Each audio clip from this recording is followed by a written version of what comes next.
Assalamualaikum warahmatullahi wabarakatuh. Waalaikumsalam warahmatullahi wabarakatuh. Teman-teman semua, kita dari Polda Metro Jaya dan kebetulan kita janjian dengan Bang Rizal Fadilah yang hari ini kebetulan beliau sedang seperti biasa ya. Seminggu sekali harus datang ke Polda dalam rangka wajib lapor perkara kasus dugaan ijazah palsu Pak Jokowi. Tapi teman-teman, akhir-akhir ini ada satu berita yang menarik untuk kita bahas, yaitu satu indikasi dugaan premanisme yang dilakukan oleh salah satu tokoh, katanya begitu, yang kemudian mengintimidasi anak perempuan dari Pak Ahmad Bahar, yang kemudian kemarin konferensi pers di PP Muhammadiyah, dan hari ini nanti jam 2 akan ke LPSK setelah kemarin sudah mengajukan laporan ke Polda juga kemarin dan sudah diterima. Nah, Bang Rizal, tanggapan Bang Rizal mengenai dugaan premanisme ini, Bang Rizal? Ya, saya kira kita mendukung lah ya proses pelaporan ke Polda Metro, laporan ke Komnas HAM, Komnas Perempuan, bahkan ke LPSK. Kan jadi itu harus didukung malah oleh masyarakat sebanyak-banyaknya. Apalagi ini diadukan atau dilaporkannya oleh yang bersangkutan gitu kan, Ilma Abasani Fitrianti ya, betul, putra Mbak Ahmad Bahar itu, yang didukung oleh ormas-ormas Islam. Ini catatan penting, LBH ormas Islam, dan itu di belakangnya ormas Islam. Saya kira itu nilai penting dan nilai strategisnya, berarti bukan main-main. Nah, yang dipermasalahkan adalah premanisme kan? Itu kasus putrinya Pak Ahmad Bahar itu yang dibawa ke kantor BRIP di Kedoya, ya kan, di kota itu Kedoya lah, Jakarta Barat ya, Kedoya ya, di sana. Dan kemudian di sana terjadi masalah yang disebut dengan intimidasi, gitu kan, bahkan ya itu premanisme jadinya di situ sebetulnya, walaupun sebelumnya sudah ada, gitu kan, yaitu pada hari Jumatnya itu sudah ada 4 orang itu kan datang rumahnya, bukan berkomunikasi dan sudah jelaskan tentang masalah-masalah juga pembelaannya gitu kan oleh pihak keluarga Ahmad Bahar, mereka tidak mau menerima. Bahkan di situ sudah mulai itu kalimat yang paling brutal lah, kata Hercules yang divideokan atau di telepon itu, bunuh gitu kan, kepalamu Pulau Bangi gitu kan, kemudian habisi, culik anak istrimu. Di situ tuh mulainya, padahal Herculesnya nggak ada gitu kan. Nah, kemudian hari Minggunya, hari Jumat tuh, hari 15-nya atau 17-nya diundang atau dibawa lah ya gitu kan. Dan tadinya tidak mau karena memang dia tidak merasa bersalah. Yang disebut dengan video ancaman itu kan, WhatsApp ancaman gitu kan, itu adalah hacker, kerjaannya hacker.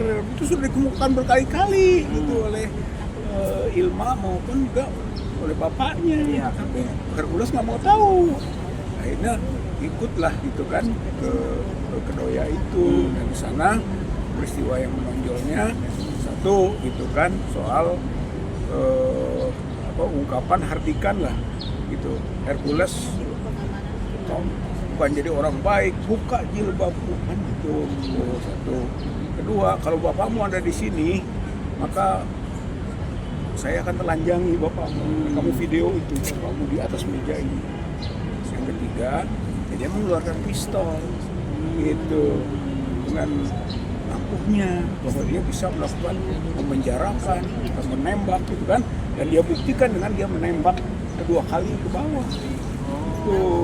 Nah, sehingga menimbulkan ketakutan dan trauma kepada anak perempuan ini gitu kan, Ilma ini, yang akhirnya setelah dari jam 18 atau jam berapa lah malam itu, malam baru boleh pulang. Udah pulang ke Polres katanya, ketemu bapaknya di situ, dan seterusnya dilakukan terputuslah komunikasi antara bapaknya dan anak ini. Tapi yang jelas bahwa akhirnya itu kan dilaporkan. Oke. Gitu ya. Nah, awalnya begini Mas Arif, saya dapat telepon dari Pak Heru Bagian, ketua UGM itu ya? Agama UGM Ya. Cirebon. Ya, Nah, ya. Itu dia minta tolong, bisa tahu dia kayak advokat gitu ya, tolong ini ada kasus nih gitu kan, soal keluarga Ahmad Bahar yang sama-sama UGM kan, itu sama-sama UGM, Iya, iya, iya. alumni. Gitu. Saya bilang, waduh saya di Bandung, udahlah komunikasi dengan LBH AP PP Muhammadiyah aja, ya kasih nomor dan sebagainya. Alhamdulillah terjadi komunikasi intensif gitu kan, yang kemudian turun tangan langsung dengan LBH AP PP Muhammadiyah, Ya. yang kemudian nanti bersama-sama dengan LBH ormas lain. Iya. Dan mulailah melangkah tadi. Oke. Itu saya kira intinya begitu, dari proses dan itu memenuhi lah, kalau menurut saya memenuhi unsur delik yang dikualifikasikan pelanggaran hukum yang dilakukan oleh Hercules maupun anggotanya. Oke. Ini kan melibatkan yang pertama ya sosok Pak Hercules, yang kedua adalah organisasinya kan ya. Karena yang membawa itu kan kalau dari ceritanya itu bukan Pak Hercules, yang membawa adalah anggotanya. Ya. Nah kalau begitu apa kira-kira yang seharusnya dilakukan aparat dalam hal ini memproses Ya. bahasanya nanti? Ya. Prosesnya gimana nih? Apakah Ya. akan organisasinya harus seperti apa atau Ya, hanya Pak Hercules saja? Saya kira nggak mungkin anggotanya organisasi itu Bribjaya melangkah kalau tidak atas pengetahuan bahkan mungkin perintah Hercules. Oke. Gitu kan, jadi walaupun bagaimana nggak bisa dipisahkan antara langkah organisasi dengan peran Hercules. Bahkan akhirnya ketika ketemu di rumahnya itu kan, anggotanya itu langsung menyambungkan komunikasi dengan Hercules. Gitu ya. Jadi tidak bisa dipisahkan, sehingga mungkin kalau dalam hukum itu namanya bisa delneming. Delneming itu keikutsertaan, jadi ada penyertaan, bukan satu pengikutnya, bisa beberapa. Sehingga proses hukum dulu ini Herculesnya yang memang secara faktanya yang terjadi, yang sulit dibantah, telah terjadi intimidasi gitu kan, menakut-nakuti atau bahkan unjuk kekuatan, unjuk pistol segala gitu kan di kantornya. Itu nggak bisa dipungkiri, karena itu proses hukum itu, karena itu pelanggaran hukum dari sisi manapun gitu. Yang kedua, karena ini menyangkut organisasi, berarti organisasi bersama terlibat. Maka masyarakat bisa mendesak, menekan organisasi yang begini itu, yang bernuansa premanisme ini nggak layak loh untuk hidup di negeri Pancasila ini. Makanya desaklah, bubarkan yang begini. Dulu saja model FPI, HTI juga, gitu kan, sampai dibubarkan dengan alasan-alasan yang tidak jauh lah berbeda dengan ini alasan. Padahal mungkin konteksnya bisa berbeda, tapi tetap dibubarkan. FPI saja bisa dibubarkan, kenapa GRIP tidak bisa dibubarkan? Jadi semestinya ya bukan hanya Pak Hercules tapi termasuk organisasi. Termasuk organisasi, sebab berdasarkan rekam jejak kerja itu kerja organisasi yang begini-begini itu gitu kan. Hercules nggak akan berdaya sendiri, pasti dia menggunakan tangan-tangan. Tangan-tangan itu namanya orhannya itu organisasi. Nah yang menarik Bang, kan kemarin sempat sebelumnya kan beberapa waktu sebelumnya kan ada ulang tahun Brigjen yang ke-15 tahun kan. Kemudian Pak Hercules menyampaikan pidatonya bahwa Pak Prabowo termasuk adalah penasihat kalau tidak salah Brigjen. Nah melihat situasi ini apa yang sebenarnya harusnya dilakukan oleh Pak Prabowo? Ini yang sering dinyatakan juga seolah-olah gitu kan, GRIP itu organ negara gitu, bahkan organ kekuasaan, karena tadi hubungan dekatnya Hercules dengan Prabowo. Justru di sini sekarang diuji itu dua institusi yang diuji. Apa itu? Satu adalah kepolisian yang menerima laporan atas perilaku pelanggaran hukum seperti ini, jalan dong gitu kan, tidak boleh melihat oh ini ketemu Prabowo gitu kan, oh ini diperlukan juga gitu kan, kadang-kadang itu organ begini, nggak boleh itu ada begitu. tidak boleh pandang bulu lah, gerak gitu kan. Yang kedua institusi ya presiden, karena selama ini juga dia diklaim oleh Hercules tentang kedekatannya itu, gitu kan, dan ada sejarahnya. Buktikan sekarang oleh Prabowo, lepaskan itu Hercules, biarkan dia mempertanggungjawabkan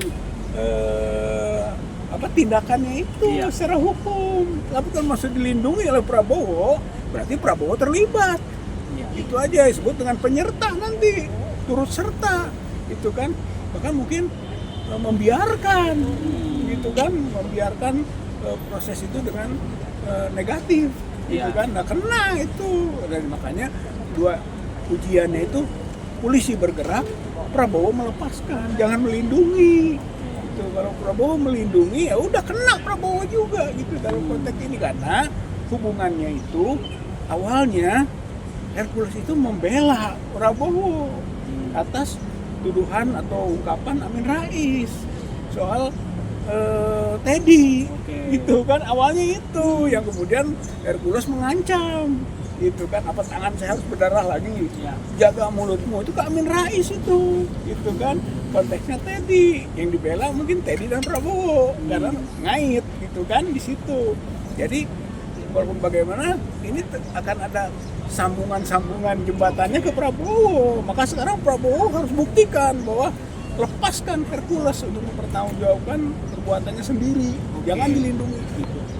Jadi harus ada willing ya dari kekuasaan maupun dari aparat penegak hukum. Karena memang kalau kita lihat kemarin ya sebelumnya kan juga sempat berperkara juga ya Pak Hercules ini dengan Marwar Sirait soal kasus tanah di Tanah Abang kemarin soal tanah negara. Dan itu kan menurut Marwar itu tanah negara. Tapi Pak Hercules menyebut itu bukan.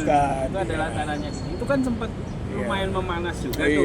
Tapi sampai dengan hari ini juga belum ada tindakan yang nyata dari negara. Nah, apakah itu bagian dari apa ya? Memang sengaja dilindungi atau gimana sih Bang? Iya, saya kira itu gambaran rekam jejak.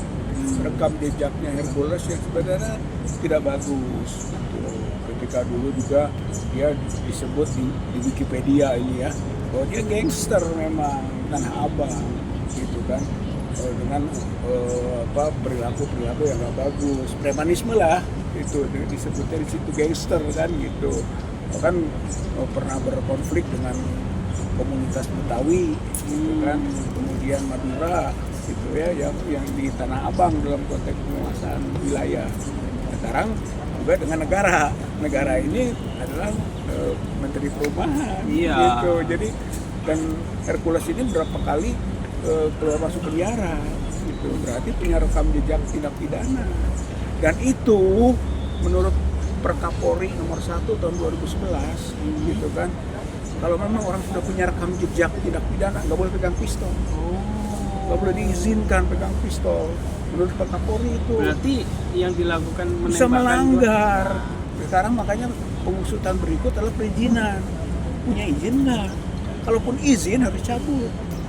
Kalau tidak ada izin, melanggar. Gitu. Dan yang satu lagi poin di Perkap itu, bahwa tidak boleh orang yang punya stabilitas emosi yang labil. Kalau itu berarti dia membawa dan menembak, mempertontonkan di depan perempuan, itu labil emosinya.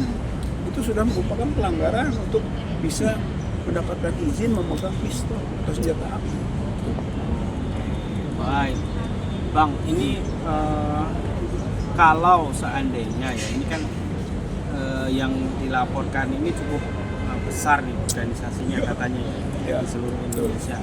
Nah, yang pelapor nih AP Muhammadiyah ini juga organisasi yang cukup besar juga Bang. Nah, kira-kira menurut pandangan Abang nih, apakah akan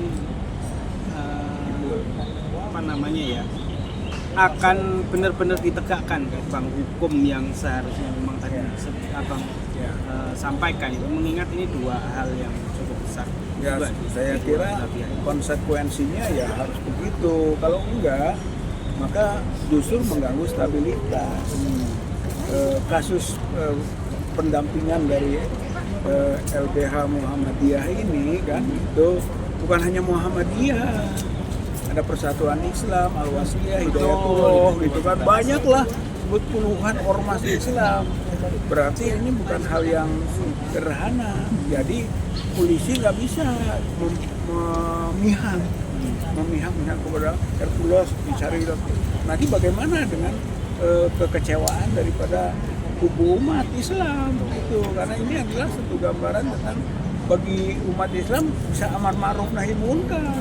Kemunkaran ini harus diubah, bahkan dilawan gitu, nantinya akan timbul konflik lebih besar. Jadi disinilah kebijakan dari pihak penegak hukum sudah on the track, dihukum aja. Kalau melanggar hukum ya hukum gitu, proses. Saya kira itu jalan keluar untuk menghindari konflik sosial atau konflik horizontal antara organisasi model GRIP dengan Muhammadiyah, Persatuan Islam, Al-Wasliyah, Matlaul Anwar gitu kan, atau Hidayatullah atau yang lain-lain itulah. Karena ini sudah merupakan gambaran soal nilai moral yang sedang diperjuangkan. Oke, baik. Terima kasih Bang Rizal Fadila atas perspektifnya soal kasus Hercules dugaannya mengintimidasi anak dari Ahmad Bahar. Ya. Baik, terima kasih yang sudah menonton. Wassalamualaikum warahmatullahi wabarakatuh. Waalaikumsalam warahmatullahi wabarakatuh.